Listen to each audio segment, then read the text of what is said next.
elle a donné 800 000 coups d'aviron en moins de 2 mois. Peggy Boucher. Oui. Bonjour. Sur la terre ferme, il a énormément ramé. Jean-Jacques Perroni. Oui, ça c'est vrai.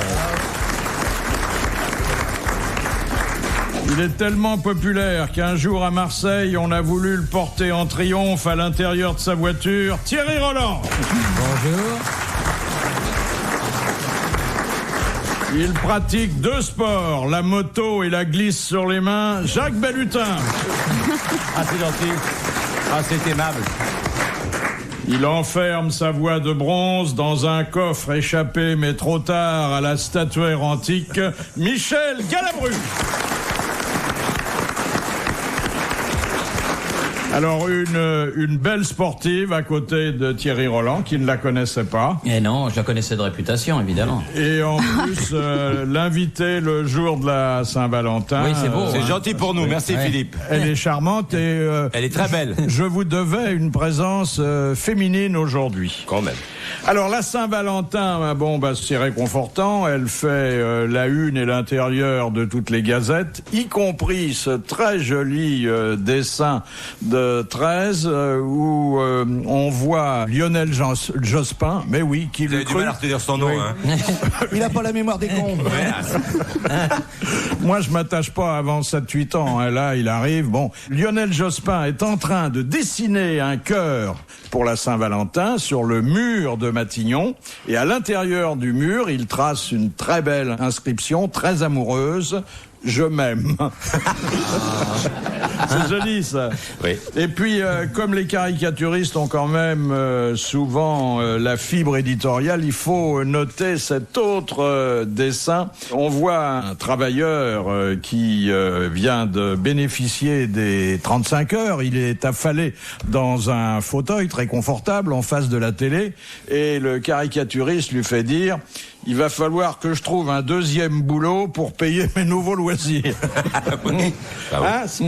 Alors, cela dit, la Saint-Valentin partout, des messages d'amour dans Libération. Il y en a 12 pages. Pour Martine Aubry, non? Non, j'ai regardé. Il y a rien pour elle. Non. Hein.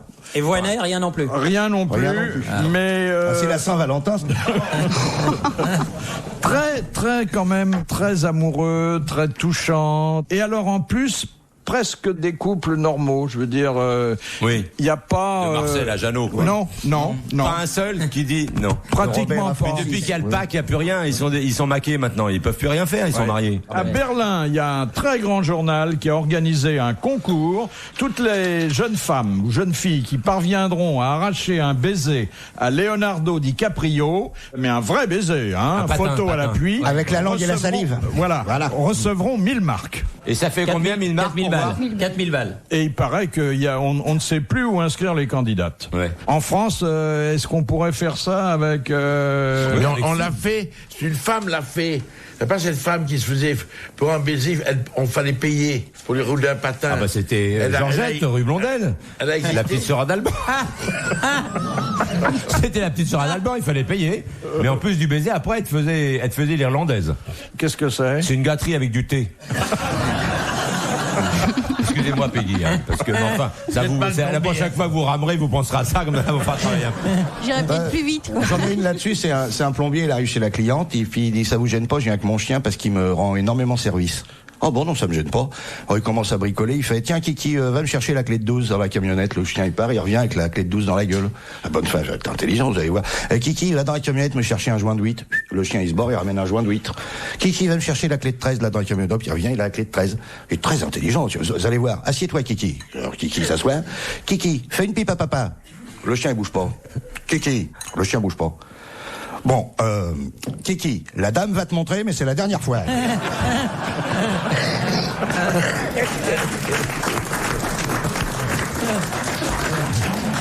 Elle est pas neuve, mais elle est un peu relookée. Mais elle est relookée. Et puis, il y a une enquête quand même qu'il fallait publier le jour de la Saint-Valentin sur les coups de foudre. On a demandé à des gens s'ils avaient déjà éprouvé le coup de foudre et plus d'un Français sur 2 n'a jamais connu le coup de foudre. Ah ouais. Ah ben c'est dommage pour eux. Vous l'avez connu, vous, monsieur Oui, madame. Bellutin? Oui, madame. Avec votre femme actuelle, bien sûr. Je vais pas dire des conneries, non, Non. C'est la Saint-Valentin, en plus, je vais pas me fâcher. Déjà qu'il faut que j'arrive avec des fleurs. Et vous, monsieur Perroni, De quoi? vous avez connu le coup de foudre? Oui, avec un paratonnerre dans le cul. Philippe Bouvard sur RTL, 4h, 4h30, les grosses têtes dans la nuit des temps. Et vous, Thierry, Oui, moi ça m'est arrivé dans mon jeune âge. Ouais. dans votre jeune âge, Ouais. c'est-à-dire avant que vous rencontriez votre femme actuelle? Ah bah oui, parce que là maintenant, oui. Ah, c'était c'est quand- gentil, ça. Pour Non, contente, mais, bon. non, mais c'est quand j'étais. Les coups de foot, c'est toujours quand on est jeune et mignon. Pas Mais du c'est tout. c'est- Dans les maisons de vieux, il y a plein de coups de foudre. Oh, il y en a moins quand même. Il y en a moins qu'au lycée. Et vous, Peggy, Oui, moi j'ai eu une fois un coup de foudre, oui. C'était assez bref, mais qu'est-ce que vous appelez bref la soirée? en fait, il a dit une chose et qu'il fallait pas, c'était pardon de lendemain, voilà. Et ça reste un joli souvenir. Oui, de 2 jours, donc ça allait. Ah, 2 jours quand même. Oui. Ah, dites donc. Et depuis, plus rien. Si, des passages, quoi. Non, mais je veux dire, celui-là, vous l'avez jamais revu. Non. Ah, dites donc. Faut dire que sur l'Atlantique, c'est pas simple. Hein. Cher Michel, vous, avec votre tempérament généreux, enflammé, romantique, vous avez dû connaître tous les ans un coup de foudre. Oui, souvent, hélas, oui. Extraordinaire, les femmes. Hein. Vous venez juste de les découvrir ou pas? Oh, non. Il y a un acteur. Il est mort? Non, il est vivant. Bah, donne son nom, tu t'en fous, ça lui fera un peu de pub. Il joue quelque part? Oui, Jean Rochefort. Ah, bah, toi, dis, ouais. on peut. Lui, il dit une chose étonnante, et pas étonnante d'un autre côté, c'est que il a beaucoup de scènes d'amour, Rochefort, lui. C'est un homme séduisant, et il dit que malheureusement ou heureusement, dès qu'il a la fille est dans le lit, il a une érection. Ce qui est gênant. Et s'il fait pas ça dans le lit, comment ça se passe? Non, mais attends, il y a un scénario, tu peux pas faire autrement. On dit, c'est sur la poubelle. Bon, sur la poubelle, dans la boîte, mais si on Bah dit oui, c'est mais dans il a le lit, c'est dans le lit, il y a un l'érection scénar, seulement on peut dans le rien lit. faire, nous. Et alors, il dit que, et ça je le comprends, parce que ça c'est une psychose. On peut avoir la psychose de la mémoire, la psychose de ceci, la psychose de rougir. Quelquefois on rougit, mais on s'en fout du truc, on ne rougit pas. On rougit parce que il y a une psychose aussi, je vais rougir. Mais en fait, vous vous en foutez. Vous rougissez pas parce que ce qu'on vous a dit. Vous rougissez parce qu'il y a une espèce de psychose. Plus vous expliquez, moins je comprends. Hein. Attendez, il va arriver à la chute. Oui, et pour comprendre, il faut quand même S'imaginer. Oui, faut avoir un QI. Alors bon, peu importe, passons, puisque ça c'est trop difficile. Donc, Monsieur Rochefort a une érection, je le salue là, et maintenant, c'est lui, quand il entend moteur, Même Il s'il est, paf, D'un seul coup. c'est le cas de le dire. même s'il est tout seul. Alors, il a trouvé une solution extraordinaire, c'est qu'il se met du scotch. Vous savez, Comment du scotch? Du scotch. Du whisky. Il se la scotch. il se la scotch. Ah, il se la scotch. Oui, un scotch Ah, j'ai pour cru que qu'il la buvait un coup, personne, moi. pour que la partenaire soit pas gênée. Ah oui. Voilà. Mais ça doit faire très mal. À la partenaire, oui. Non, allez.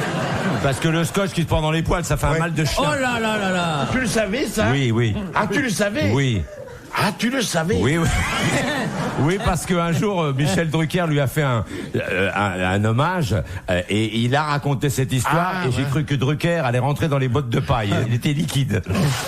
Et moi, j'ai ri comme un fou aussi. Mais c'est surtout la première fois qu'il a fait ça. Parce que Jean Rochefort, comme Michel ou moi, au départ de notre carrière, on n'était pas appelé à jouer des séducteurs. Non. Ni Jean non plus, d'ailleurs. Non. Jean, moi, quand j'ai joué la première fois avec Non, là, lui. tu te fais mal. La première Non. pièce de théâtre que j'ai joué avec Jean Rochefort, avec Marielle, ils n'étaient pas du tout jeunes premiers. On pouvait pas penser une seconde à l'époque qu'ils allaient embrasser des femmes et devenir des séducteurs, ce que joue Jean maintenant. C'était impensable. Belmondo, pareil. Donc on était valets de comédie. Et a priori, les valets, ils courent après les soubrettes, mais ils les rattrapent pas. Que lui, et donc la première fois qu'il a eu un rôle important avec une scène d'amour dans un lit avec une dame, il a eu tellement peur de sa réaction qu'il s'est scotché en disant, je sais pas ce qui va m'arriver, donc à toi là. Oui, c'est très gênant. Quand je vois ces films torrides américains du genre Basic Instinct ou des choses comme ça, et que je sais comment on tourne un film, parce qu'on sait comment on fait, nous. Je m'imagine ce type et cette femme nus. Il y a 30 ou 40 personnes sur un plateau qui regardent, qui vous regardent. Ça doit être dramatique. Et on recommence peut-être 20 Et on fois. commence 20 fois, je veux dire. 20 fois. Je sais pas comment ils font. Je sais pas Moi non plus. Je sais pas. 20 fois, les pauvres gens. Oui. Mais s'ils ont des beaux partenaires, ça va. Enfin, moi, je préfère Michael Douglas à Jean Rochefort, quoi. Mais... Ça sera répété. Ça sera Ça sera parce qu'en plus j'aime bien les deux, mais enfin a priori je préfère Jean, hein, quand même. Moi aussi. Fabricant français. Restons français. Mais est-ce qu'il peut se passer, les idylles peuvent se nouer dans le cas qu'évoque. Ah, ça arrive Oui, souvent. très souvent. Trintignant et Bardot. Très souvent. Mais là, Ah c'est oui. de la conscience professionnelle, parce que on répète la scène d'amour chez soi avant d'aller au studio. Ouais, on ramène du travail à faire à la maison, c'est ça.